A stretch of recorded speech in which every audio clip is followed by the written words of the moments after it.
Environment North recently brought in the president of the Canadian Coalition for Nuclear Responsibility for their annual general meeting in Thunder Bay. The presentation from Dr. Gordon Edwards focused on nuclear waste and the risk it could have on this region if an underground repository is built in Ignace. Jess Clement has the details. That green area is the area that would give an overdose in 40 seconds. So anybody standing that close to the fuel would exceed the maximum permissible level of exposure for an atomic worker. Thunder Bay was Dr. Gordon Edwards' last stop after a 4-day speaking tour through northwestern Ontario over the past week. During the talk, he broke down exactly what radioactivity is and spoke to attendees about the risks and concerns related to radioactive waste and the proposed storage of nuclear waste in this region. Edwards says it's important for communities to be aware of how the storage of nuclear waste will affect them. These wastes would be transported over the roads and highways for 50 years, and during all that time, they are endangering everybody along the route. In fact, they cannot shield these wastes so as to prevent all radiation exposure.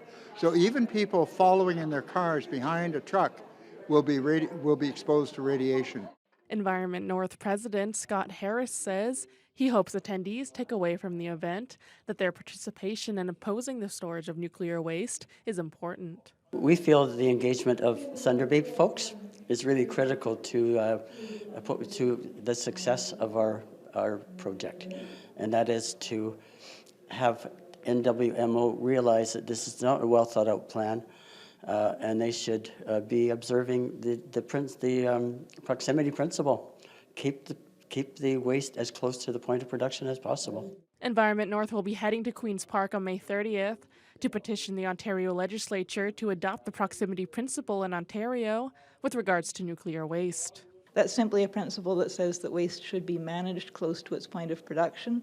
It's widely embraced in Europe, so we're trying to bring it to Ontario. That would mean that the waste does not travel these hundreds and hundreds of kilometers, but will be dealt with near its point of production, which it's being dealt with there now in similar fashion and with a safety track record. So we'd like to see that continue. O'Connor adds the MPP Lise Vigeois will be reading out the petition in the legislature at Queen's Park, which will allow them to meet with select members throughout the day. Jessica Clement, TBT News.